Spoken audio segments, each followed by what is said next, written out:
नमस्कार दोस्तों।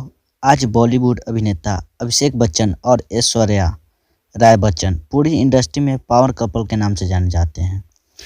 जहां साथ में भी जाते हैं, पूरी महफिल लूट कर ले जाते हैं। इन दोनों की जोड़ी साथ में काफ़ी अच्छी लगती है। दोस्तों, इन दोनों के फैंस भी हमेशा इन्हें साथ में देखना पसंद करते हैं।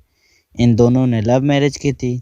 अभिषेक बच्चन और ऐश्वर्या राय बच्चन ने एक दूसरे को पहली बार फिल्म बंटी और बबली के दौरान देखा था। इस फिल्म के बाद दोनों के बीच काफ़ी नज़दीकियाँ बढ़ गई थी और खबरें भी बाज़ार में आने लगी थी। आपको बता दें कि ऐसे में इनके बीच लड़ाई की खबरें सामने आ रही है। कोई कह रहा है कि ये दोनों तलाक लेने वाले हैं, लेकिन आपको बता दें कि हमने इस खबर के तह तक पहुंचने की कोशिश की तो पाया कि ये खबर महज एक अफवाह है। अभिनेता अभिषेक बच्चन और एक्ट्रेस ऐश्वर्या राय बच्चन के बीच सब कुछ ठीक है। आज भी दोनों एक दूसरे से बहुत प्यार करते हैं। गौर करने की बात यह है कि अभिषेक और ऐश्वर्या की एक बेटी भी है, जिसका नाम आराध्या है। आराध्या अक्सर ही अपनी मां ऐश्वर्या राय बच्चन के साथ एयरपोर्ट पर नजर आती है।